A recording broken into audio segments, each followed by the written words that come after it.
में पढ़ा था वो रिलेटेड टू इंटेंजिबल एसेट, ये हम लोगों ने रिकग्नाइजेशन ऑफ एक्सपेंस वगैरह की चीज़ें पढ़ी थी। और फिर हम लोगों ने बाकी चीज़ें से रिलेटेड जो जो हमारे पास थी, cost of internally generated intangible asset और डेवलपमेंट रिसर्च और एक्सपेंडिचर, उसके किस तरह हम लोगों को कैपिटलाइज करना है या एक्सपेंस आउट करना है। अब जो हम चीज़ कवर करने जा रहे हैं वो रिलेटेड टू हमारे पास है measurement of intangible asset subsequent to initial recognition। ज़ाहिर है जब चीज़ रिकग्नाइज हो गई है बुक्स के अंदर तो फिर उसको हमें डेप्रिशिएट भी करना होगा। डेप्रिशिएट हम यूज़ करते थे फॉर पीपी इन्वेस्टमेंट प्रॉपर्टीज़ वगैरह। अब फॉर हमारे पास इंटेंजिबल एसेट एमोटाइजेशन का वर्ड यूज़ होता है कि ज़ाहिर है जब कैपिटलाइज हो गया तो वो हर साल हमारे पास एमोटाइज भी हो रहा होगा।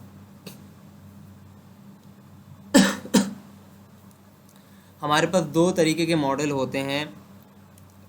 एक हमारे पास है कॉस्ट मॉडल, जिसके अंदर हम क्या लेते थे भाई, अगर कॉस्ट मॉडल है तो भाई वो हमेशा कॉस्ट पे ही मेजर होगा हमारा एसेट, और उसमें से क्या चीज़ें माइनस हो जाती थी, हमेशा जो बुक्स के अंदर आता था अक्यूमुलेटेड डेप्रिसिएशन माइनस हो जाएगा। और अगर हमारे पास कोई अक्यूमुलेटेड इम्पेयरमेंट इनकर्ड हुई है तो जो भी अक्यूमुलेटेड डेप्रिसिएशन अक्यूमुलेटेड इम्पेयरमेंट है टिल डेट, जो हमारा रिपोर्टिंग पीरियड है वो हमारी माइनस हो जाएगी और हमारे बुक्स के अंदर नेट बुक वैल्यू हमारे पास आ रही होगी। दूसरा हमारे पास है रीवैल्यूएशन मॉडल।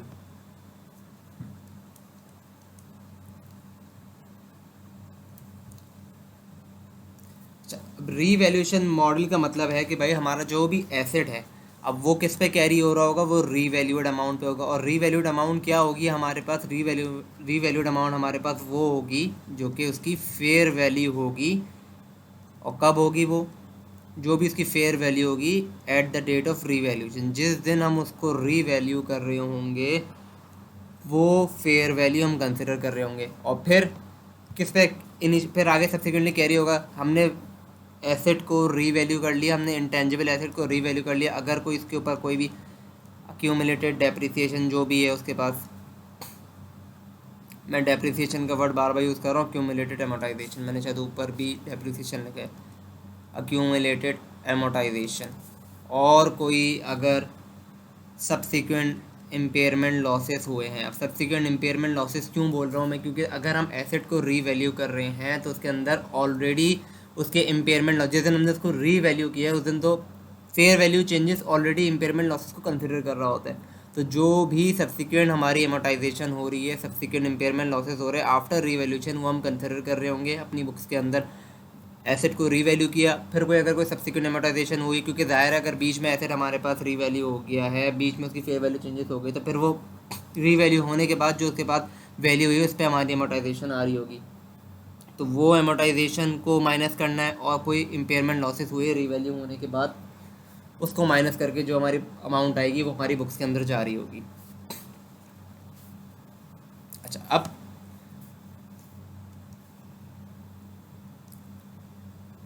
फेयर वैल्यू कौन सी होनी चाहिए, तो भाई fair value should be measured reliably with reference to active market in that type of asset। अब एक्टिव मार्केट क्या है हमारे पास, एक्टिव मार्केट वैसे तो IFRS 13 के अंदर पढ़ते हैं फेयर वैल्यू में, फेयर वैल्यू का जो हमारे पास स्टैंडर्ड है। एक्टिव मार्केट वो एक तरीके से आप समझ लें जहाँ रोज़ के रोज़ ट्रांजैक्शन हो रही है, जहाँ रोज़ के रोज़ ट्रांजैक्शन हो रही है उस एसेट की, ताकि हमें पता लगे कि भाई जिस दिन हम उसको रीवैल्यू कर रहे हैं उस दिन उसकी मार्केट में वैल्यू क्या है। चलती हुई मार्केट में जहाँ रोज़ के रोज़ एसेट खरीदे जा रहे बेचे जा रहे, उस मार्केट में उसकी फेयर वैल्यू क्या चल रही है, उससे हमें कंसिडर करना होगा कि हमारे एसेट की क्या फेयर वैल्यू चल रही है। दूसरी बात हमें क्या कंसिडर करनी होगी भाई, जब भी हम एसेट कर रहे हैं रीवैल्यू कर रहे हो तो वो जिस कैटेगरी का हो या जिस क्लास का हो, मतलब कोई एक पर्टिकुलर क्लास का एसेट है, कोई सॉफ्टवेयर है और ऐसे हमारे पास 4 सॉफ्टवेयर हैं, तो वो चारों के चारों सॉफ्टवेयर हमें एक साथ फिर रीवैल्यू करना हो। ये थोड़ी कि एक हमारे पास एसेट है उसका दिल कर रहा है तो वो रीवैल्यू करेंगे, अगर वो पर्टिकुलर क्लास से पर्टेन करता है तो वो पूरी की पूरी क्लास ऑफ एसेट फिर रीवैल्यू होगी। ये नहीं होगा कि उसमें तो कोई पर्टिकुलर एसेट रीवैल्यू हो। तो whenever we are revaluing any asset, the entire class of intangible asset of that type must be revalued at the same time.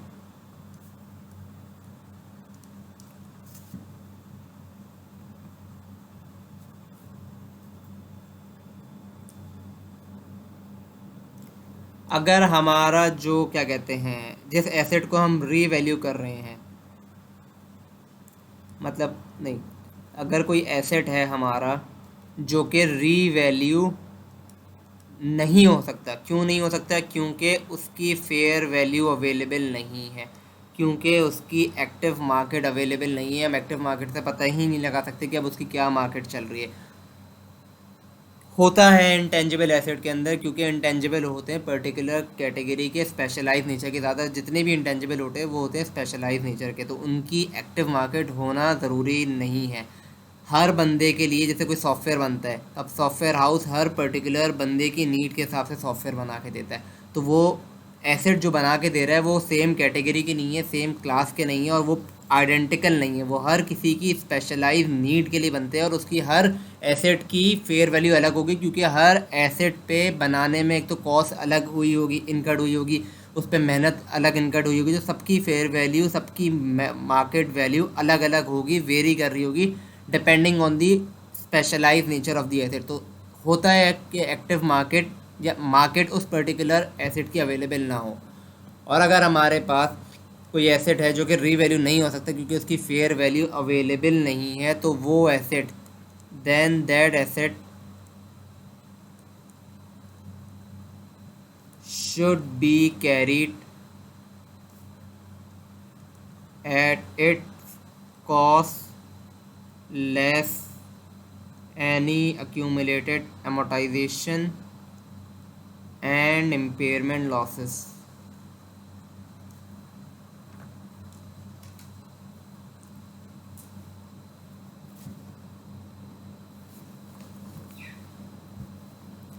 जब भी रीवैल्यूएशन कर रहे हो, जब भी हम रीवैल्यूएशन कर रहे हो, हमें इंश्योर करना है, क्या इंश्योर करना है कि जब भी हम रीवैल्यू कर रहे हो वो एक रेगुलरिटी पे, जिसे कहते हैं ना रेगुलर बेसिस पे हम उसको रीवैल्यू कर रहे हो।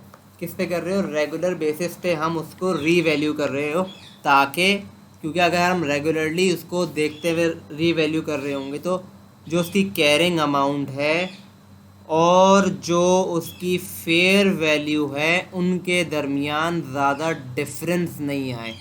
क्या नहीं आए? ज़्यादा डिफरेंस नहीं। ये ना हो कि हमारी कैरिंग अमाउंट अब रह गई है 10,000 और मार्केट के अंदर उसकी अब फेयर वैल्यू चल रही है 1,20,000, 1,40,000। ज़ाहिर है there will be a major difference between the carrying amount और फेयर वैल्यू।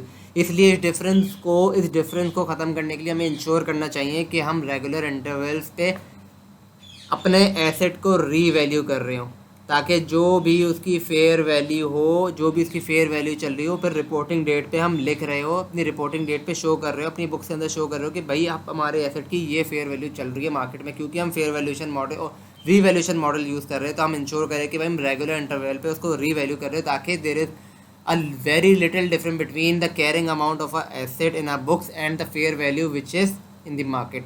तो हमें इंश्योर करना चाहिए कि भाई जो भी हमारी carrying amount of fair value उसको रेगुलर इंटरवल पे रीवैल्यू करें, ताकि इन दोनों के दरमियान का डिफरेंस बहुत मिनिमल रहे।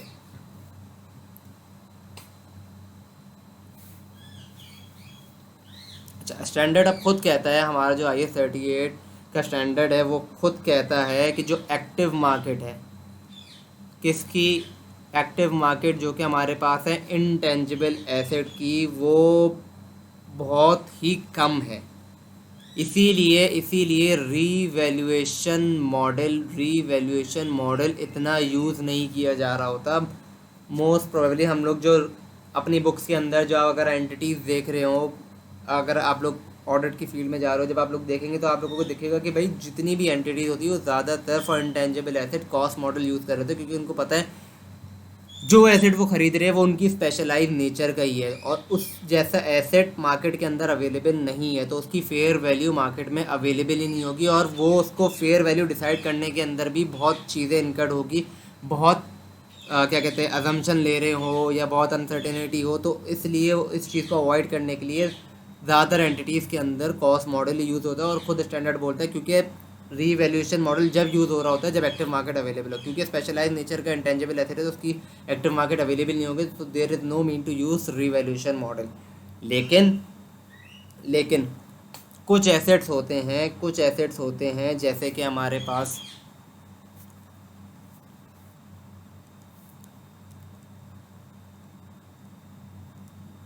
फिशिंग राइट्स है, कैप्स, कोटास। अब जैसे कि दुबई वगैरह के अंदर, क्योंकि ज़्यादातर उधर अब तो खैर नहीं चलती, पहले के टाइम के अंदर कैप्स का बहुत क्या कहते हैं बहुत कैप्स रेगुलरली यूज़ हुआ करती है, तो उनके कोटास बिकते हैं। इसी तरह अगर हम पाकिस्तान में रह रहे हैं तो हम लोगों ने देखा है हज और उम्रा की जो ट्रैवल एजेंसीज हैं उनके भी कोटास हर ट्रैवल एजेंट को एलोकेट होते हैं, और उस कोटास के लिए एक अमाउंट डिसाइड होती है, गवर्नमेंट डिसाइड करती है, जो उसकी फेयर एक तरीके से जब कोटा बिकता है, जब गवर्नमेंट कोटा एलोकेट करती है ट्रैवल एजेंट को, तो वो उसकी एक अमाउंट फिक्स करती है। और जैसे फॉर एग्जांपल अगर आपको 1,000 हज का कोटा मिल रहा है तो उसकी अमाउंट अलग होगी, अगर आपको 2,000 हज का कोटा चाहिए तो उसकी अमाउंट अलग होगी। तो वो हर ट्रैवल एजेंट को अलग अलग कोटा एलोकेट कर रहे होते हैं और उसकी उन्होंने एक प्राइस डिसाइड की हुई होती। तो कुछ इन और ज़ाहिर है कोटा क्या होगा, एक इंटेंजिबल एसेट होगा। ज़ाहिर है बगैर कोटे के कोई भी ट्रैवल एजेंट किसी को भी हज पे या उम्रे पे नहीं दे सकता, उनको उसके लिए एक फ़ीस देनी पड़ती है। तो जो भी कोटे के लिए फ़ीस देना, ज़ाहिर है कोटा उनके लिए एक इंटेंजिबल एसेट है, क्योंकि उसके बगैर वो सर्विसेज प्रोवाइड नहीं कर सकते अपनी। तो इन चीज़ों के लिए इन जैसे जैसे फ़िशिंग राइट्स है कि आपको मार्केट के अंदर कोई अगर आपको समंदर में आके भी मछली पकड़नी, तो विद इन द बाउंड्री आप किसी भी कंट्री के अंदर ऑपरेट कर रहे हैं तो वो आपको कंट्री से ही, मतलब जो भी गवर्नमेंट से ही आपको फ़िशिंग का राइट मिलता है। वगैरह आप समंदर में जाके कोई भी जब दिल कर रहा है जब फ़िशिंग नहीं कर सकते। दायरा नॉर्मल स्मॉल स्मॉल क्या कहते हैं, अगर छोटे पैमाने पे आप लोग काम कर रहे हैं, जैसे कोई भी आज चले गया, बस दिल कर रहा था बोट पकड़ के चले गए, वो एक अलग बात है। और जो बड़ी बड़ी फिशरीज़ हैं वो जब जाते हैं समंदर के अंदर मछली पकड़ने, तो उनके लिए एक उनको राइट मिलता है जो कि उन्हें ख़रीदना पड़ता है। तो इन चीज़ों जैसे ये राइट्स हो गए, कोटास हो गए, इनके लिए मार्केट अवेलेबल, इनकी फेयर वैल्यू अवेलेबल होती है, क्योंकि ये आइडेंटिकल होते हैं। फॉर एग्जांपल इस दफ़ा गवर्नमेंट ने डिसाइड किया कि 1500 हज मेंबर्स के लिए, 1500 हज पे लोगों को बेचने के लिए हम 1500 वाले 10,000 कोटास दे रहे हैं, और 2,500 के लिए हम 5,000 दे रहे हैं, और 15,000 के लिए हम 300 कोटा दे रहे हैं। तो इनकी एक फेयर वैल्यू डिसाइड करेंगे मार्केट और गवर्नमेंट डिसाइड करेगी कि इसके 15,000 वाले के लिए हम कर रहे हैं कि भाई ये 10 करोड़ का एक आपको कोटा मिलेगा। इसी तरह 500 वाले के लिए आपको ये बोल रहे 3 करोड़ का, इसी तरह 1,000 का, तो वो एक प्राइस फिक्स कर देंगे। तो हम देखेंगे भाई मार्केट में अगर हमारे कोई भी कंपनी के पास इसका कोटा है तो हम देखेंगे भाई फेयर वैल्यू क्या चल रही है मार्केट में आज इस कोटे की, तो हम वो उससे लेके अपनी फेयर वैल्यू, अपनी क्या कहते हैं अमाउंट कोटे को, या अपने जो भी इंटेंजिबल एसेट हमारे पास कोटा होगा उसको हम रीवैल्यू कर सकते हैं मार्केट की प्राइस को देख के।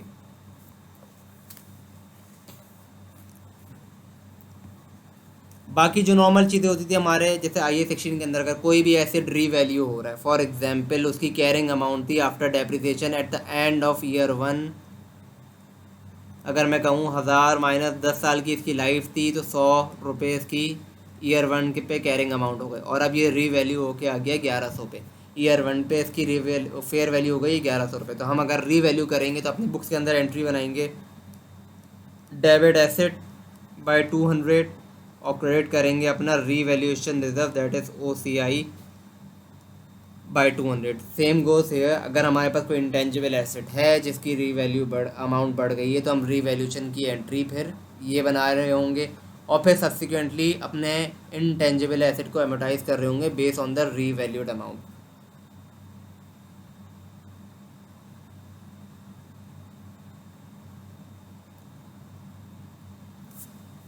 इसी तरह अगर हमारे पास रीवैल्यूएशन मॉडल हम यूज़ कर रहे हैं एसेट का, और प्रीवियसली कोई एसेट रीवैल्यू हो चुका है, फॉर एग्जांपल यही एसेट हमने कंसिडर किया, हमारे पास इसका रीवैल्यूएशन रिजर्व है, हमारी बुक्स के अंदर 200 का रीवैल्यूएशन रिजर्व मेंटेन है।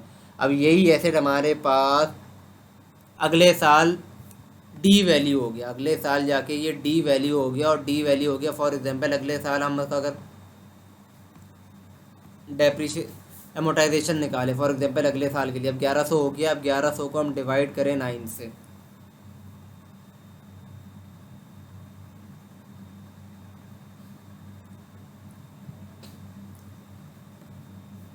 तो हमारे पास एमोटाइजेशन आती है 122 की। तो हम जो रिपोर्टिंग कर रहे होंगे ईयर 2 के लिए, तो हमारे पास कैरिंग अमाउंट आ रही होगी इसकी 978 की।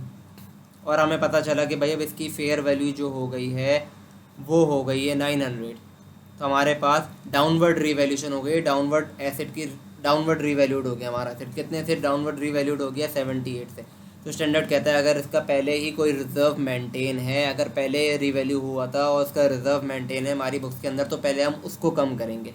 तो अगर हमारे पास जैसे 2200 का रीवैल्यूशन रिजर्व ऑलरेडी मेंटेन है, तो हम क्या करेंगे, अपना रीवैल्यूएशन रिजर्व को भी डेबिट कर देंगे 78 से, और फिर क्रेडिट तो नॉर्मली हमारी एसेट की वैल्यू हो रही होगी, दैट इज़ बाय 78। अगर फॉर एग्जांपल मैं कहता कि भाई ये इसकी अब फेयर वैल्यू हो गई है 700, कितनी हो गई है? 700 है। 978 माइनस 700, तो अब ये डाउनवर्ड रीवैल्यूड कितने से हो गया? 278। हम कहते हैं हमारे पास 200 ही रीवैल्यूएशन रिजर्व मेंटेन था। तो स्टैंडर्ड कहता है अगर आपके पास पहले कोई रीवैल्यूएशन रिजर्व मेंटेन है तो पहले आप उसको ख़त्म करें। तो हमारे पास कितने से मेंटेन था? 200 से। क्रेडिट क्या करेंगे? क्रेडिट उतने से करेंगे जितने से डाउनवर्ड रीवैल्यूड हुआ, दैट इज़ बाय 270। तो जो भी डिफरेंशियल होगा फिर वो हमारे पास जा रहा होगा P&L के अंदर एज एन एक्सपेंस।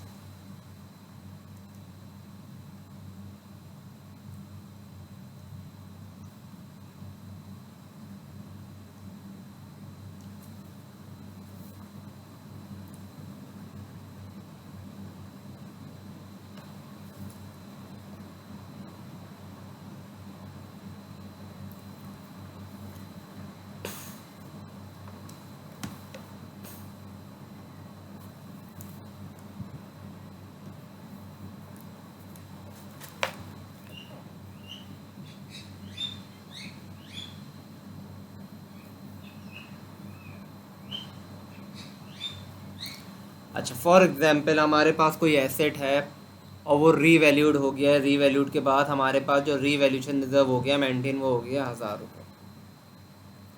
1000 रुपये मेंटेन हो गया। उसके बाद फिर स्टैंडर्ड कहता है अगर आपके पास कोई, जैसे कि अगर आपने कोई रीवैल्यूशन मॉडल यूज़ किया है, when the revaluation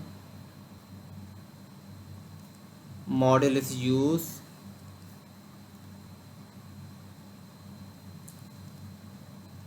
and an intangible asset is revalued upwards, the cumulative revaluation surplus may be transferred to retained earning when the surplus is eventually realized। अच्छा, अब इवेंचुअली रियलाइज से मतलब क्या है? Eventually realise से मतलब ये कि भाई जब एसेट अगर आप डिस्पोज ऑफ कर देते तो अब उस इवेंचुअली रियलाइज मतलब अगर आपने एसेट को डिस्पोज ऑफ कर दिया तो आपने उससे उसके हिस्से के जो पैसे मिलने थे अब वो आपने एक्चुअली रियलाइज़ कर लिए। तो जो भी इसका आपने रीवैल्यूड इतना अमाउंट किया था, अब आपने उस एसेट को उसको बेच दिया होगा, तो ज़ाहिर इतना आपने बढ़ाया था वो आपने उसको उस एसेट को रियलाइज उस गेन को रियलाइज़ कर लिया जो आपने रीवैल्यूएशन रिजर्व मेंटेन किया हुआ था अपनी बुक्स के अंदर, that is other comprehensive income. ज़ाहिर है अदर कॉम्प्रिहेंसिव इनकम के अंदर वो दिखा रहे होते जो अभी तक हमने गेन रियलाइज़ नहीं किया। हम अपने अनरियलाइज गेन को जो हमने अमाउंट बढ़ा के दिखाई हुई है रीवैल्यूएशन रिजर्व के अंदर, वो हमने क्यों दिखाई? क्योंकि भाई हमारा एसेट बढ़ गया है, वो गेन बढ़ गया है, फेयर वैल्यू हमारे एसेट की बढ़ गई है, लेकिन वो अभी अनरियलाइज गेन है। अभी वो फेयर वैल्यू जो बढ़ी है वो हमने रियलाइज़ नहीं की है, वो अभी हमने उसको बेच के उसके पैसे वसूल नहीं किए, वो अभी एक अनरियलाइज गेन है जो फेयर वैल्यू बढ़ी, तो हम उसको रिवैल्यूएशन रिजर्व के अंदर दिखा रहे थे, that is another comprehensive income. तो जब हम उसको बेच देंगे तो फिर जो हमने वो बेनिफिट अपने पास जो गेन हमने अनरियलाइज दिखाया हुआ था रिवैल्यूएशन रिजर्व के अंदर, वो हम रियलाइज़ कर लेंगे। तो इवेंचुअली रियलाइज़ कब होता है? जब हमने एसेट को डिस्पोज ऑफ कर दिया हो। तो स्टैंडर्ड कहता है अगर आपके पास कोई रीवैल्यू रिजर्व मेंटेन था तो वो आप क्या कर सकते हैं, रिटेन अर्निंग के अंदर ट्रांसफ़र कर सकते हैं। कब ट्रांसफ़र कर सकते हैं? जब आपने एसेट को बेच दिया हो। लेकिन स्टैंडर्ड एक और बात कहता है, और वो क्या कहता है? However the surplus may be realized over time as the asset is used by the entity। ऐसे स्टैंडर्ड कहता है कि आपके पास इजाज़त है, या तो हम इन दी एंड जब आप एसेट बेच दो तो उस गेन को रियलाइज़ कर लो, रियलाइज़ कर लिया है वो तो आप उसको रिटेन अर्निंग में ट्रांसफ़र कर सकते हो। लेकिन स्टैंडर्ड एक और बात बोलता है, क्योंकि आप एसेट रीवैल्यू करने के बाद भी इस्तेमाल कर रहे होते हैं, क्योंकि आप इस्तेमाल कर रहे हैं तो आप उससे बेनिफिट गेन कर रहे हैं, तो जो आपने बेनिफिट अपनी बुक्स के अंदर शो किया है एज एन अनरियलाइज, वो आप एक तरीके से हर साल वसूल रहे होते, क्योंकि ज़ाहिर है आप उससे बेनिफिट कमा रहे हो, आप उसको यूज़ कर रहे हो, उसका वेयर एंड टेयर हो रहा है, तो आप उसका कुछ पार्ट जो कि बड़ा था उससे भी आप बेनिफिट कमा रहे होगे। जो पार्ट बड़ा था आप उसको डेप्रिशिएट भी कर रहे होगे हायर अमाउंट से, और उससे बेनिफिट भी कमा रहे होगे। तो स्टैंडर्ड कहता है कि क्योंकि आपने एसेट जो आपने रीवैल्यूएशन रिजर्व मेंटेन किया है, तो आप उसको कुछ कुछ हिस्से में, मतलब जैसे जैसे आप उसको इस्तेमाल कर रहे हो वैसे वैसे आप उसको रियलाइज़ भी कर सकते हैं अपनी बुक्स के अंदर। दैट इज़ बाय टाइम आप उसको अपनी बुक्स के अंदर रियलाइज़ भी कर सकते हैं। अच्छा, अब वो जो अमाउंट हम रियलाइज़ कर सकते हैं अपनी बुक्स के अंदर, वो किस तरीके से निकलेगा?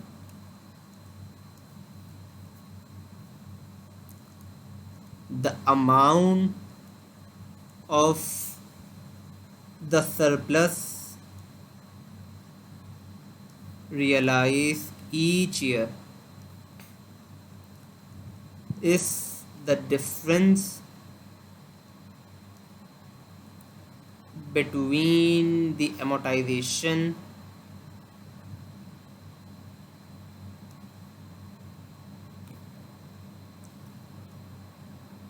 charge for the asset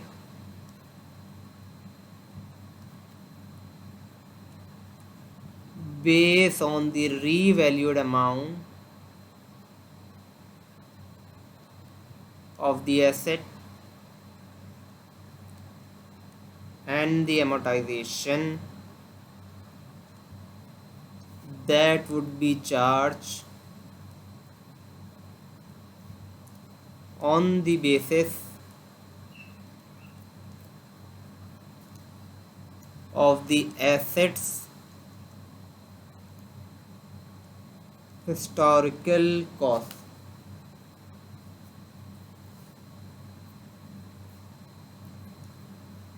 अच्छा, इसका मतलब कि भाई जो एसेट आपका ओरिजिनली कॉस्ट पे पहले डेप्रिशिएट हुआ करता था बिफोर रीवैल्यूएशन, जो असूलन तौर पे इसकी कॉस्ट इनकर्ड हुई थी और उसकी जो एमोटाइजेशन जो आपकी शुरू में निकली थी, that is based on the historical cost, जो आपने एसेट को जिस कॉस्ट पे रियलाइज़ किया था उस बेसिस पे जो उसकी एमोटाइजेशन निकली थी एक वो अमाउंट, और जो आपने उसको आफ्टर रीवैल्यूड अमाउंट को रीवैल्यूड करने के बाद जो एमोटाइजेशन निकाली है, उन दोनों का डिफरेंस आप अपनी रीवैल्यूएशन रिजर्व से हर साल या हर टाइम बाय टाइम उसको ट्रांसफ़र कर सकते हैं। कहाँ ट्रांसफ़र कर सकते हैं? आप उसको रिटेन अर्निंग के अंदर ट्रांसफ़र कर सकते हैं, क्योंकि जो हमारा डेप्रिसिएशन होता है वो यूजुअली हर महीने एंट्री चल रही होती है। हमारी बुक्स के अंदर ये तो नहीं होता कि भाई हम eight the end of the year एक एंट्री बना के पूरे साल की एक साथ डाल दे उसके अंदर अपनी बुक्स के अंदर।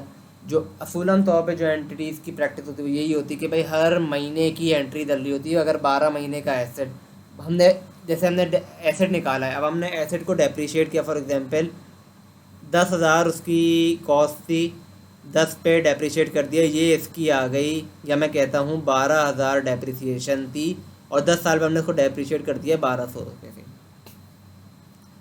तो ये जो 1,200 रुपये है ये तो पूरे साल की डेप्रिसिएशन, लेकिन हमारी बुक्स के अंदर हर महीने एंट्रीज जाती हैं, हर महीने के एंड पे हम उसको बुक्स के अंदर एंट्री डाल रहे होते हैं। तो हम क्या करेंगे, हर महीने के हिसाब से दैट इज़ बाय 120 हमारी बुक्स के अंदर एमोटाइजेशन जारी होती है।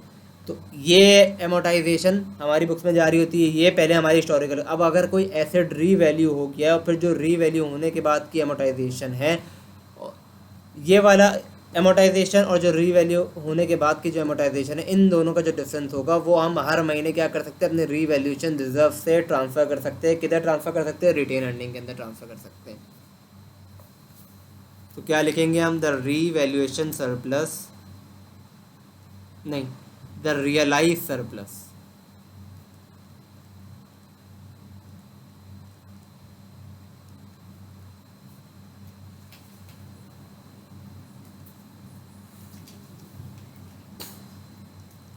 The realized surplus in such cases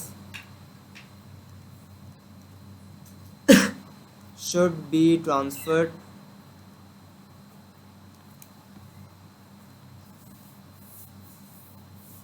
from revaluation surplus directly to retain earnings and should not be taken through profit and loss. एक एग्जाम्पल से करते हैं इसको, सवाल को।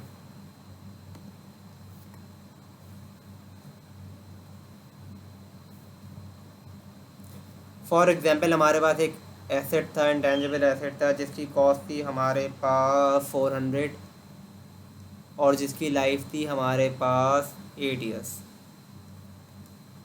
तो उसकी कितनी बननी चाहिए अमोर्टाइजेशन? 50।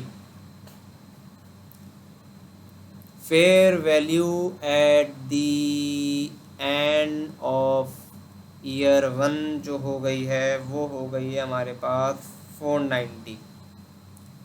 और कंपनी की पॉलिसी, अच्छा जो मैंने आपको ये बात बताई रीवैल्यूएशन रिजर्व वाली के एक्सेस, आप डिफरेंस जो भी आ रहा है, जो भी डिफरेंस आ रहा होता है बिफोर रीवैल्यूएशन अमाउंट की जो डेप्रिसिएशन थी या अमोर्टाइजेशन थी, और आफ्टर रीवैल्यूड एसेट की जो अमोर्टाइजेशन आ रही है, उन दोनों का डिफरेंस आप लेके जा सकते हैं रिटेन अर्निंग। अब ये जो पॉलिसी है ये कंपनी की चॉइस है, अगर वो करना चाहती है तो करेगी, वरना वो जैसे एसेट को बेचने के बाद उसको ट्रांसफ़र करता है रिवैल्यूएशन जैसे रिटेन अर्निंग, वो कर सकते हैं। ये कंपनी की पॉलिसी है कि वो हर टाइम बाय टाइम चाहती है इसको ट्रांसफ़र करना या एट द एंड चाहती है, वो कंपनी की पॉलिसी पे डिपेंड करता है। मैं यहाँ लिखता हूँ कंपनी की पॉलिसी है, क्या पॉलिसी है? To realise excess depreciation. तो हमारे पास at the end of year 1 क्या होता है? At the end of year 1 हमारे पास ये होता है कि जो हमारी कॉस्ट थी 400 और हमारे पास जो एमोर्टाइजेशन थी वो आई 50 और हमारी जो नेट बुक वैल्यू हो गई वो हो गई 350। हमें पता लगा कि भाई हमारा जो एसेट है वो हो चुका है 490 और हमारे पास क्या हो गया? रीवैल्यूएशन गेन हो गया, दैट इज़ बाय 140। तो हमने क्या एंट्री बनाई होगी अपने बुक्स के अंदर? डेबिट कर दिया होगा एसेट दैट इज़ बाय 140 और क्रेडिट कर दिया होगा revaluation reserve that is OCI by 140। अब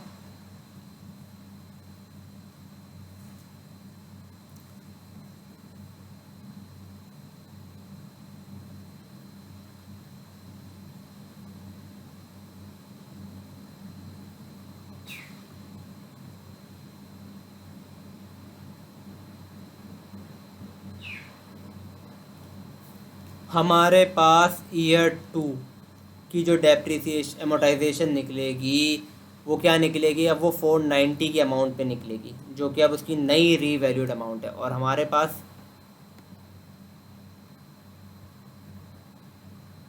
जो लाइफ थी वो कितनी थी? 8 साल थी, और अब कितनी रह गई होगी? आफ्टर ईयर 1 7 साल रह गई होगी। तो 490 divided by 7 is equal to 70। तो हमारे पास क्या आई होगी? कॉस्ट हम यही कहेंगे कि भैया जब नई फेयर वैल्यू वो है 490 और अमोर्टाइजेशन जो है हमारे पास ईयर 2 की 70 है, तो हमारे पास नेट बुक वैल्यू कितनी आई? नेट बुक वैल्यू हमारे पास आ गई है 420। अगर कंपनी की पॉलिसी है किस चीज़ की, एक्सेस डेप्रिसिएशन को रियलाइज़ करने की, अब उसका मतलब ये है कि भाई पहले हमारे पास कितनी लगती, अब हमारे पास रीवैल्यूड अमाउंट के बाद, रीवैल्यू होने के बाद एसेट पे कितनी अमोर्टाइजेशन चार्ज हो रही है, 70। और जो हिस्टोरिकल कॉस्ट पे जब हमने एसेट लिया था उस बेसिस पे हमेशा कितनी चार्ज होनी चाहिए थी, वैसे वो होनी चाहिए थी 50। तो ये जो डिफरेंस आ रहा है हमारे पास, ये हमारे पास किसका डिफरेंस आ रहा है, एक्सेस डेप्रिसिएशन है। एक्सेस डेप्रिसिएशन क्यों, क्योंकि ये डेप्रिसिएशन वो है जो कि एसेट के रीवैल्यू होने की वजह से आ रही है। असूलन तौर पे हमारी 50 होनी चाहिए थी, लेकिन अब क्योंकि एसेट रीवैल्यू हो गया वो 490 पे, तो उसकी वजह से हमारी अब हर साल की डेप्रिसिएशन 50 के बजाय 70 निकल के आएगी। तो there is the difference of 20 which is called excess depreciation. तो ये एक्सेस डेप्रिसिएशन कंपनी क्या करेगी, अपनी बुक्स के अंदर रियलाइज़ कर रही होगी। कैसे कर रही होगी, क्योंकि ये जो 70 है ये रीवैल्यूएशन रिजर्व में क्रेडिट हुआ था, तो हम क्या करेंगे, अब इससे ट्रांसफ़र कर देंगे किसके अंदर, रिटेन अर्निंग के अंदर। तो हम एंट्री क्या बनाएंगे, डेबिट करेंगे रीवैल्यूएशन रिजर्व, क्योंकि रिजर्व इज़ ऑलवेज क्रेडिट, तो हमें रिजर्व कम करना है, तो हम डेबिट करेंगे रीवैल्यूएशन रिजर्व को, किससे, by the amount of excess depreciation that is 20। और क्या क्रेडिट कर रहे होंगे, अपनी बुक्स के अंदर रिटेन अर्निंग्स कर रहे होंगे। So this is how we realise excess depreciation by time, जैसे जैसे कंपनी उसको एसेट को यूज़ कर रहा है।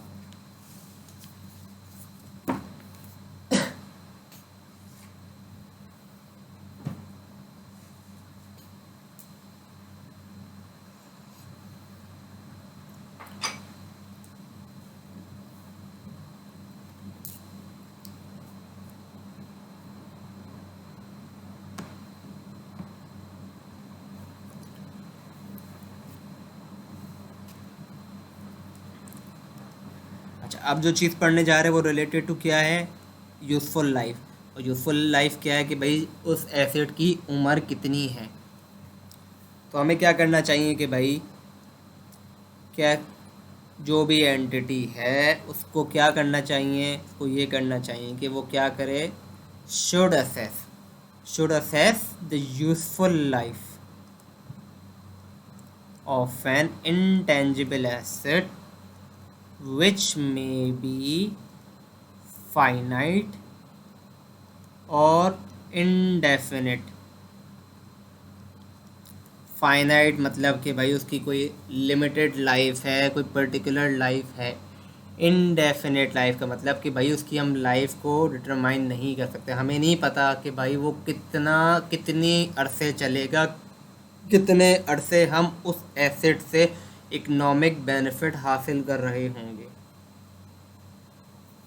स्टैंडर्ड कहता है, क्या कहता है भाई, स्टैंडर्ड कहता है कि एन एसेट, भाई इनटेंजिबल एसेट है, ये आई लिख रहा हूँ मैं यहाँ पे, इनटेंजिबल एसेट हैज़ एन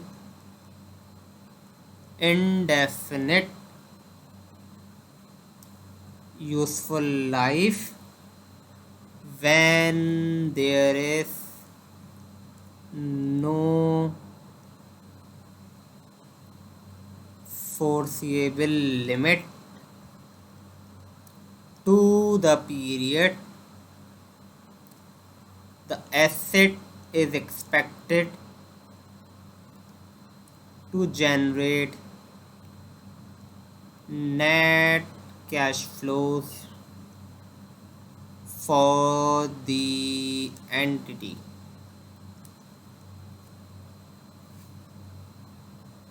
ऐसे एसेट जिसकी हम अंदाज़ा नहीं लगा सकते कि वो एंटिटी को कब तक कैश फ्लो, कब तक फ़ायदा पहुंचाती रहेगी। अब ऐसे कौन से इंटेंजिबल एसेट हो सकते हैं, तो अब जैसे कि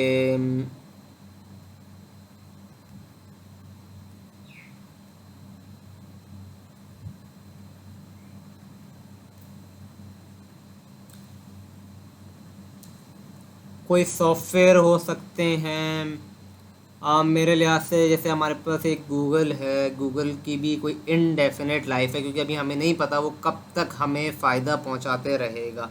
हम उसकी लाइफ को प्रिडिक्ट नहीं कर सकते कि भाई उसको कब तक चलेगा, गूगल की लाइफ क्या है, वो हम प्रिडिक्ट नहीं कर सकते, क्योंकि वो हर टाइम बाय टाइम वो टेक्नोलॉजी के साथ आगे भी बढ़ते जा रहा है, रेवोल्यूशन भी आता जा रहा है उसके अंदर, तो हम उसकी लाइफ को प्रिडिक्ट नहीं कर सकते। और जो भी उसकी मालिकान है वो भी नहीं अंदाज़ा लगा सकते कि भाई वो कब तक कमा के देता रहेगा, क्योंकि ये कितने अरसे से चल रहा है और उसकी कितनी आगे तक लाइफ चलेगी ये कोई प्रिडिक्ट नहीं कर सकता।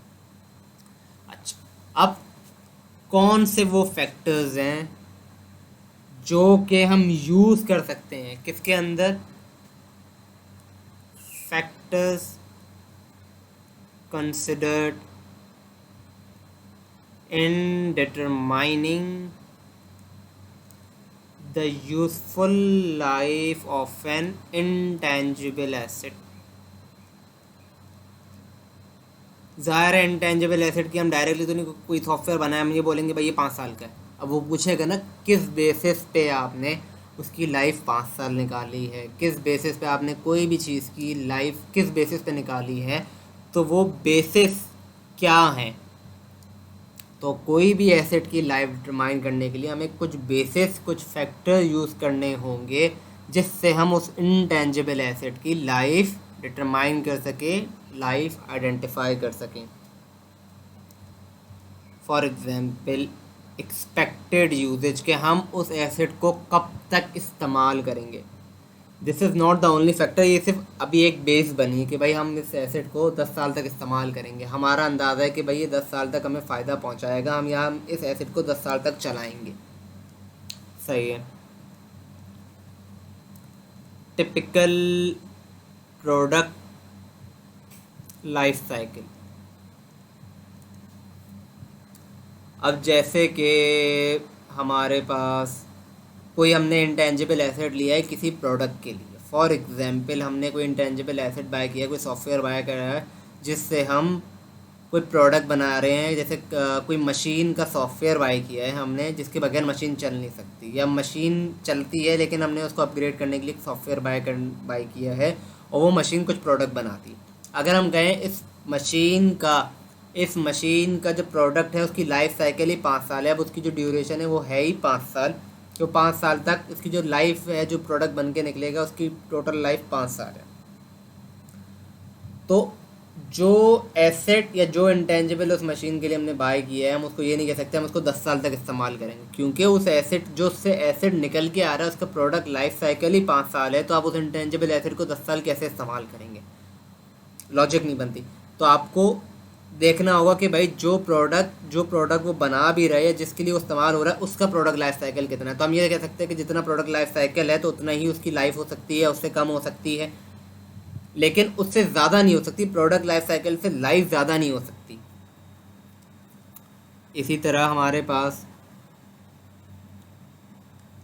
दूसरे कौन से फैक्टर्स है, टेक्निकल,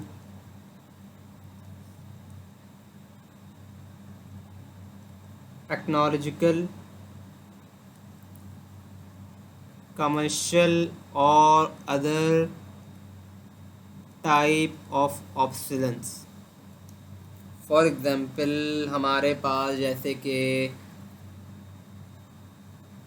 एक सॉफ्टवेयर है, अब हमारे पास जैसे कि जो एंड्रॉयड के सॉफ्टवेयर आ रहे हैं, मुझे नहीं पता अभी कौन सा सॉफ्टवेयर चल रहा है, लेकिन एक ज़माने के अंदर जेली बीन सॉफ्टवेयर हुआ करता था और डोनट हुआ करता था और इस तरीके के सॉफ्टवेयर हुआ करते थे। अब जाहिर है हर साल टेक्नोलॉजी वाइज सॉफ्टवेयर अपडेट होता रहता है, तो हमें ये फैक्टर कंसिडर करने होंगे। हम ये नहीं कह सकते जो हमने जेली बीन का सॉफ्टवेयर बनाया है इसकी जो लाइफ है 20 साल है, 20 साल लाइफ हो नहीं सकती, क्योंकि उसके बाद फिर एक और सॉफ्टवेयर आ गया, फिर एक और सॉफ्टवेयर आ गया, और पुरानी बेसिस भी हमने देखी होगी। जो जेली बीन आने से पहले सॉफ्टवेयर था हमने वो देखा होगा कि भाई वो कितने साल चला था, उससे पहले कितनी टाइम के अंदर टेक्नोलॉजिकल चेंज आ चुका है।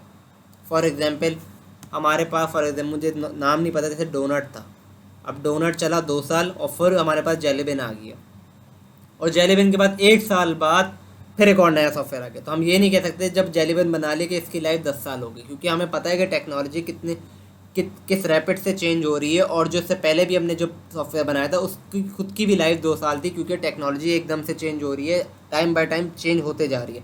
तो हमें आने वाली भी चीज़ को भी देखना है, टेक्नोलॉजिकल जो पुरानी चीज़ चली भी गई है उसको भी देखना है कि भाई उसके फैक्टर्स किस बेसिस पे उसकी लाइफ हमने 2 साल इस्तेमाल डिसाइड की थी, और अब फिर कितनी रैपिड से कितनी चेंजेस आ रही हैं।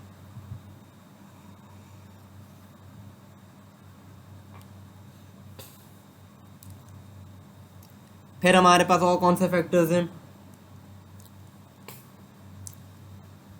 The stability of the industry, that is expected actions by competitors.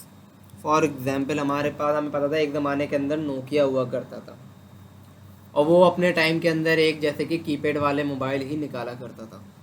अब जब नए मोबाइल आना शुरू हुए, फॉर एग्जांपल सैमसंग ने टच मोबाइल निकाले, आईफोन एप्पल आईफोन के टच मोबाइल आए, तो उनका यही मानना था कि भाई ये तो, अब उनका ये था कि भाई हर चीज़ के लिए, अब वो जो एप्स होती थी, उनका कहना था कि कौन इसको बाय करेगा, कौन प्ले स्टोर से जाके डाउनलोड करेगा खुद अपनी मर्ज़ी से। हम तो वैसे भी मोबाइल में डाल के देते, गेम भी हम डाल के देते हैं, हम किसी और को क्यों मज़ीद और उसमें डालने दें। हम सारी चीज़ें, इनका मानना था कि हम सारी चीज़ें उसके अंदर प्रोवाइड करते हैं अपने मोबाइल के अंदर। कौन उसमें प्ले स्टोर में जाए, कौन चीज़ें डाउनलोड करे, कौन अपनी मर्ज़ी के ऐप डाउनलोड करे, किसी के पास इतना टाइम नहीं है। और no one will be interested in the interaction between the touch interface, और जो हम अपना फिंगरप्रिंट जो ये लोग यूज़ करते थे, और फिंगर कीपैड जो यूज़ करते थे, वो समझते थे कि भाई ये जो चीज़ें आ रही हैं टच वाली वो चलेगी नहीं, हम लोग अपने आप को इस चीज़ से अडेप्ट नहीं करेंगे, और ये प्रोडक्ट चलेगा नहीं। उसके बाद उन्होंने क्योंकि अपने आप को चेंज नहीं किया with the industry, with the technology, और वो आज के टाइम के अंदर हमारे पास नोकिया जो मोबाइल है वो कहीं दिख नहीं रहा होता। तो हमें ये देखना होगा कि जो हमारी इंडस्ट्री है वो कितनी स्टेबलाइज है, और हमें ये देखना होगा कि जो हमारे कॉम्पिटिटर्स हैं वो क्या एक्शंस ले रहे हैं, किस तरीके से डेवलप हो रहे हैं, किस तरीके से के अंदर चेंजेस लेके आ रहे हैं। तो उस हिसाब से भी हमें अपनी चीज़ों की, अपनी एसेट की भी लाइफ डिसाइड करने के लिए यूज़ हो सकता है। The level of maintenance expenditure required, अबे यार,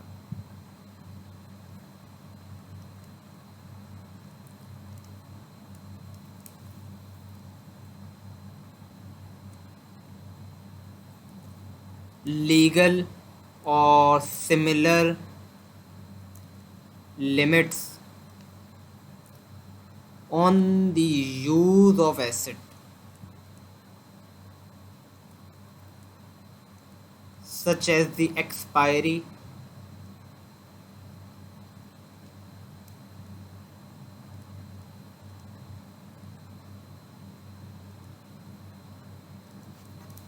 हमारे पास हमें देखना होगा कि भाई उस पर कोई लीगल लिमिट तो नहीं है कि 5 साल के अलावा हम उसको इस्तेमाल नहीं कर सकते, या कोई हमारे पास, हमारे ऊपर कोई ऑब्लिगेशन ना हो, या जैसे कि हम एसेट को लीज़ करते हैं। अब एसेट को लीज़ किया हमने 5 साल, उस एसेट की लाइफ है 10 साल, तो हमारे पास जो यूज़फुल लाइफ होगी अकॉर्डिंग टू स्टैंडर्ड वो क्या होती है? Shorter of the useful of the economic life. जितने टाइम के लिए हमने उस एसेट को लीज़ किया है, जो उसकी एक्चुअल लाइफ है उसमें से जो भी शॉर्टर होगा हम उस पर एमोटाइज या डेप्रिशिएट कर रहे होते हैं। क्योंकि हमारे पास एसेट, हमने लीज ही एसेट को किया है 5 साल, भले पे उसकी 50 साल भी लाइफ के ना हो, तो हमारे लिए तो 5 साल बाद किसी काम का ही नहीं रहेगा, क्योंकि वो हमारे पास से एसेट ही चले जाएगा। फिर वो डिपेंड करता है लीजिंग के अंदर कि अगर वो हमारे पास रहेगा कि नहीं, पे वो हमें डिसाइड करना होता है। लेकिन फॉर द नॉर्मल अभी ले पर्सन, क्योंकि हमारे पास वो एसेट 5 साल बाद चले जाएगा, तो हम उसको एमोटाइज ही 5 साल पे करेंगे, क्योंकि उसके बाद हमारे पास उस एसेट पे कोई लीगल राइट ही नहीं बचेगा।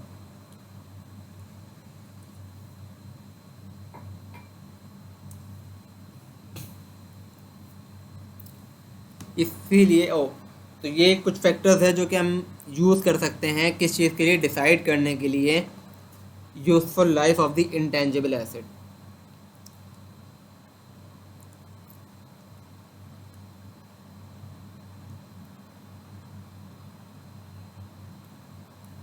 ये नॉर्मली शॉर्टर लाइफ के लिए होते हैं क्योंकि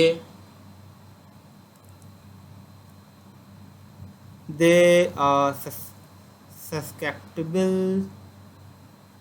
to technological obsolescence.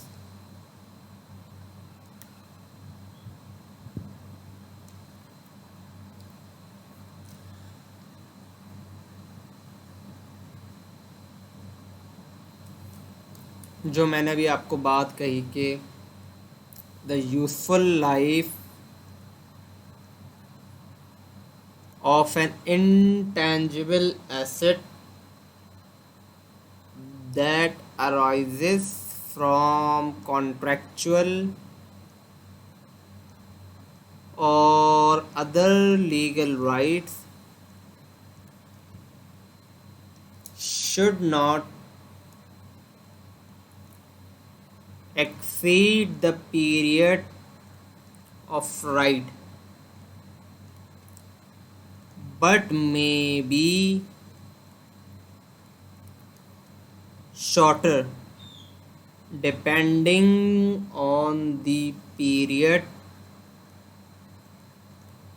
over which the entity expects to use the asset. इसका मतलब कि भाई फॉर एग्जांपल अगर तो एसेट की लाइफ 10 साल है और हमने 5 साल के लिए उसको लीज किया है, तो हम क्या करेंगे भाई, उसका जो हमने जितना हमारा उस पर राइट है 5 साल के लिए, तो हम उसको हमारी लिमिट उसकी 5 साल पे ही उसको एमोटाइज करनी होगी। फॉर एग्जाम्पल हमने कोई एसेट ही लिया है अगर 5 साल के लिए, लेकिन उसकी यूजफुल लाइफ जो उसकी इकोनॉमिक लाइफ है वो उसकी है ही 3 साल के लिए, हमने उसको लीज किया 3 साल के लिए और 5 साल के लिए, लेकिन उसकी लाइफ हमें जो दिख रही है वो है ही 3 साल, तो फिर हम उसको shorter of that is shorter of 5 और 3 पे दैट इज 3 पे एमोटाइज कर रहे होंगे। ये ना हो कि आपकी जो राइट है 5 साल है और एसेट नहीं, जब आपने एसेट को लीज किया है 5 साल के लिए और जो हम एमोटाइज कर रहे हो वो 8 साल या 9 साल पे कर रहे हो, क्योंकि जो हमारी लिमिट है, जो हमारा लीगल राइट है वो है ही कम पे, तो आप उससे ज़्यादा पे एमोटाइज नहीं कर सकते।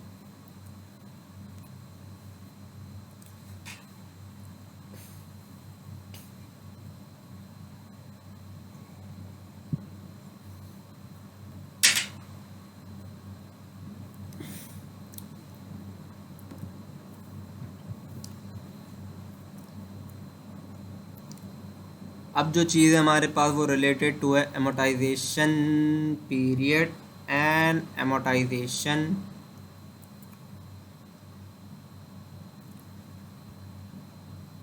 मेथड।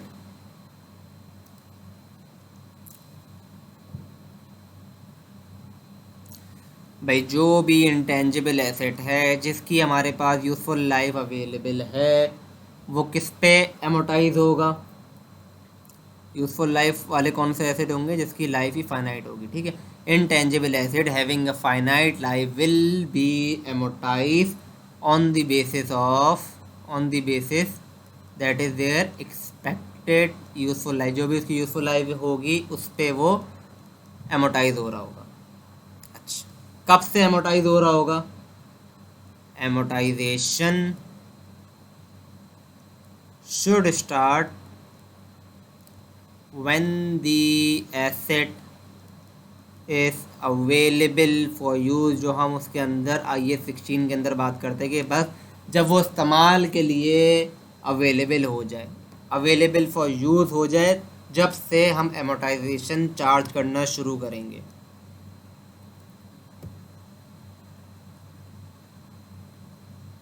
अच्छा, एमोटाइजेशन स्टार्ट का बता दिया, तो एमोटाइजेशन रुकनी कब चाहिए? amortization should cease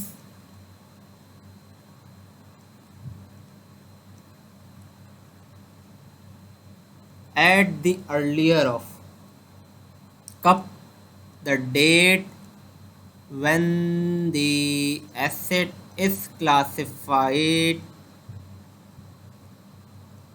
as held for sale as per IFRS 5 and the date when the asset is de-recognized।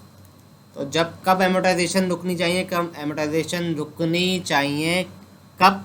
At the earlier of, जब हमने एसेट को क्लासिफाई कर दिया हो हेल्ड फॉर सेल या एसेट को डी रिकग्नाइज कर दिया हो, जो भी अर्लियर हुआ हो उस बेसिस पे एमोटाइजेशन रुकनी। जब अगर हमने कोई हेल्ड फॉर सेल कर दिया है, क्लासिफाई कर दिया है, तो जब रुक जाए, या हमने डी रिकग्नाइज कर दिया, जो भी पहले हुआ है उस बेसिस पे हमने एमोटाइजेशन रोक देनी है।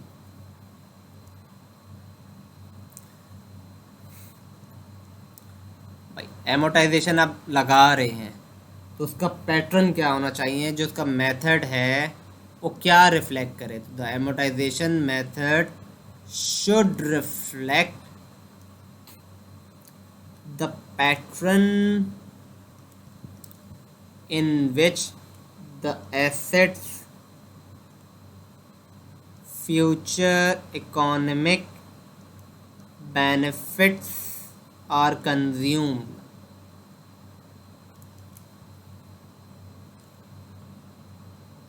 अगर हम जो पैटर्न है, जिस बेसिस पे हमें जो पैटर्न है, फॉर एग्जाम्पल हमें लगता है पहले ज़्यादा पैसे मिलेंगे, पहले ज़्यादा फ़ायदा कमा लेंगे और बाद में कम कमा रहे होंगे, या पहले ज़्यादा कमा लेंगे बाद में पहले कम कमाएंगे फिर बाद में कमाए होंगे।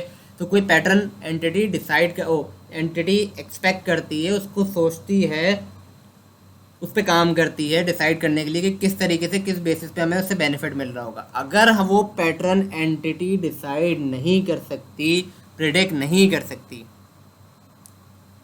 cannot be predicted reliably, then straight line method should be used। ये सारी बातें वैसे आइए 16 के अंदर ही पढ़ते हैं।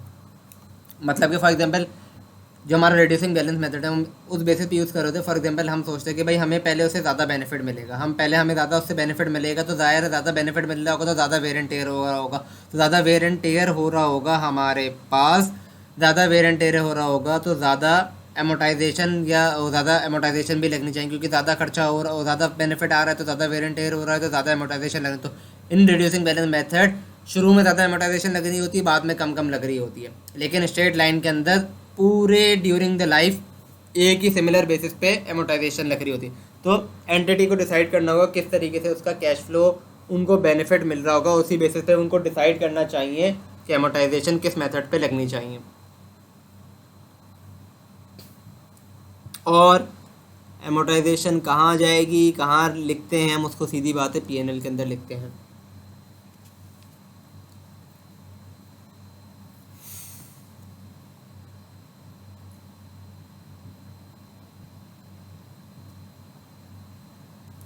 अच्छा, दायर है स्ट्रेट लाइन हो या रिड्यूसिंग बैलेंस हो, एसेट की जो रेजिडुअल वैल्यू होती है, जो हम माइनस करते हैं व्हेन कैलकुलेटिंग एमोटाइजेशन, तो इट शुड बी ज़ीरो। क्या होनी चाहिए भाई? It should assume to be zero, it should assume to be zero. लेकिन अनलेस अगर कोई थर्ड पार्टी हमें बोलती है किस चीज़ का, कि भाई वो उसकी एंड ऑफ यूज़फुल लाइफ पे हमसे वापसी खरीद लेगा। क्या कर लेगा? खरीद लेगा। मतलब कोई थर्ड पार्टी क्या करती है, कमिट करती है कि जब उसकी ज़िंदगी गुजर जाएगी, फॉर एग्जांपल उसकी 5 साल यूज़फुल लाइफ है, 5 साल के बाद वो थर्ड पार्टी हमसे क्या करेगा, एसेट वापसी खरीद लेगा, तो वो हमारी रेजिडुअल वैल्यू होगी, क्योंकि हमें पता है। फॉर एग्जांपल अगर ऐसी कोई थर्ड पार्टी नहीं है तो कोई एक्टिव मार्केट है उस एसेट की, अगर उस एसेट की एक्टिव मार्केट अवेलेबल है, that is active market is available for that type of asset, और हमें लगता है, क्या लगता है, it is probable that there will be market for the asset at the end of useful life, तो हम अपनी रेजिडुअल वैल्यू डिटरमाइन कर सकते हैं। लेकिन अगर ऐसा कोई सिनेरियो नहीं है तो फिर हम उसको ज़ीरो ही अज्यूम करें। अच्छा,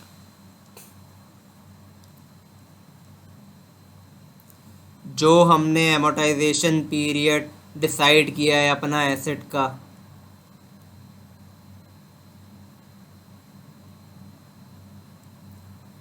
और जो भी हमने एमोटाइजेशन मेथड डिसाइड किया है अपने इंटेंजिबल एसेट के लिए, और ये कौन सा एसेट होगा जिसकी फाइनाइट लाइफ होगी। ज़ाहिर है अगर फाइनाइट लाइफ है ही नहीं तो ना तो उस पर एमोटाइजेशन लग रही होगी ना उसकी कोई यूजफुल लाइफ डिसाइड होगी।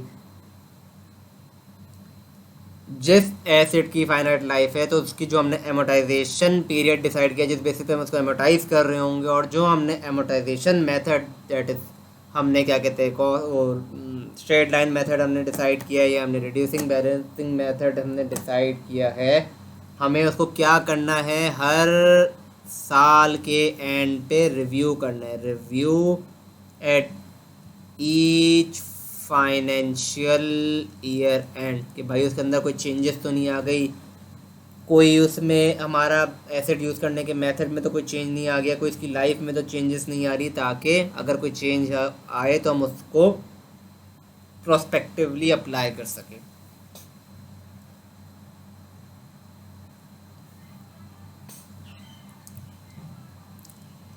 जो भी इंटेंजिबल एसेट हैं जिनकी ज़िंदगी इनडेफिनेट है, that is intangible asset with indefinite useful life, intangible asset that is with indefinite useful life, वो क्या होंगे, एमोटाइज होंगे? बिल्कुल भी नहीं।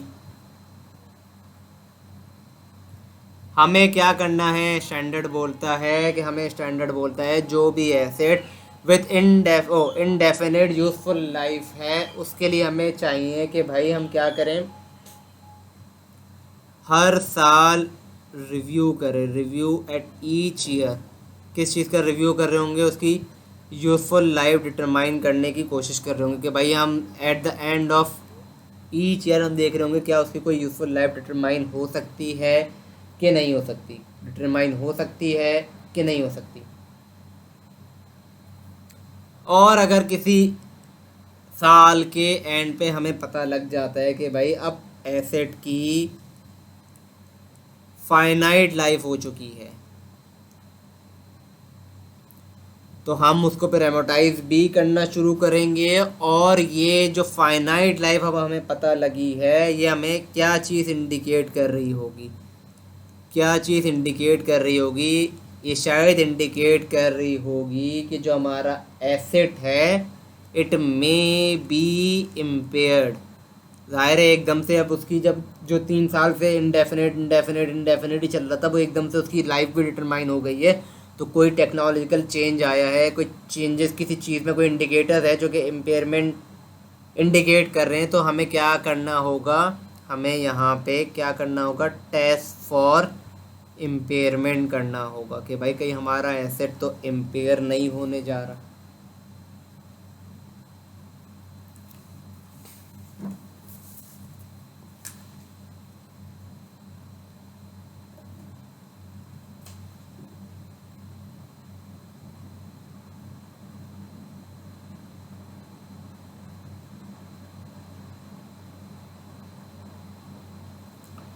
सब चीज़ें हो गई हमारे पास, तो ज़ाहिर है जब एसिड भी रिकग्नाइज कर लिया, एमोटाइज भी कर लिया है, तो डिस्पोज भी हो रहा होगा या रिटायर भी हो रहा होगा।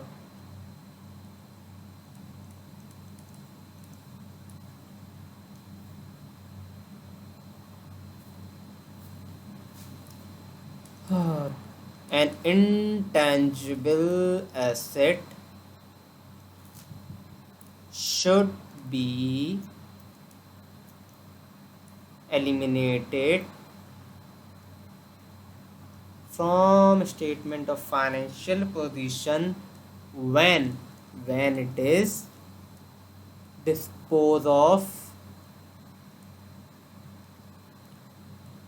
or when there is no further expected economic benefit from its future use. कब अपनी बुक से निकालेंगे? जब हमने एसेट को बेच दिया हो, या वो एसेट फुली डेप्रिशिएटेड भी हो गया हो और उससे हमें फुली डेप्रिशिएट हुआ हो ना हो, या हमें दिख रहा हो अब उससे कोई फ़ायदा नहीं मिलने वाला, तो हम उसको अपनी बुक से निकाल के फेंक देंगे। और फिर वो बेचे ना बेचे अलग बात है, अगर स्क्रैप हो सकता है। स्क्रैप तो खैर इंटेंजिबल एसेट है ये। जैसे फॉर एग्जांपल पीवी के अंदर कोई एसेट हमें लगता है हमारे काम का नहीं, तो हम अपनी बुक से निकाल के फेंक देते हैं, फिर वो स्क्रैप स्टोर के अंदर पड़ा रहता है। फिर जब स्क्रैप स्टोर से आएगा तो फिर वहाँ से जो भी गेन और लॉस आएगा हमारी बुक के अंदर आ रहा होगा। अगर हमने एसेट ही डिस्पोज ऑफ कर दिया तो फ़ौरन गेन और लॉस राइज हो रहा होगा हमारे पास। तो हमें देखना है कि अगर हमने एसेट को बेच दिया तो अपनी बुक से निकाल दें, या हमें लगता है कि भैया उससे कोई फ़ायदा नहीं मिलना है तो हम उसको अपनी बुक से निकाल के बाहर फेंक देंगे। अगर कोई गेन और लॉस अराइज हो रहा है वो कहाँ जाएगा? पीएनएल में जाएगा। और गेन और लॉस कैसे निकल रहा होगा? जो भी हमारे पास कैरिंग अमाउंट होगी और जितने का हमारे पास एसेट बिकेगा, डिस्पोजल प्रोसीड, इन दोनों का डिफरेंस जो होगा हमारे पास वो क्या होगा? गेन और लॉस हो रहा होगा। कैरिंग अमाउंट क्या होती है भाई हमारे पास? Cost minus accumulated depreciation minus and impairment losses, और fair value minus accumulated depreciation minus impairment losses. Gain होगा तो बुक्स के अंदर इनकम जाएगी, लॉस होगा तो पीएनएल के अंदर एक्सपेंस जा रहा होगा।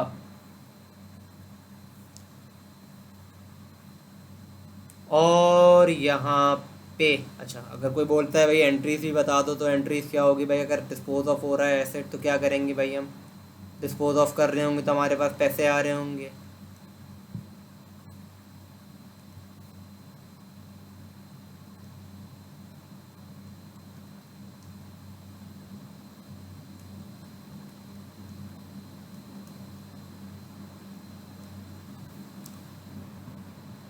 क्रेडिट क्या हो रहा होगा? क्रेडिट क्या हो रहा होगा? कैरिंग अमाउंट ऑफ एसेट दायरे एसेट बुक से जा रहा होगा।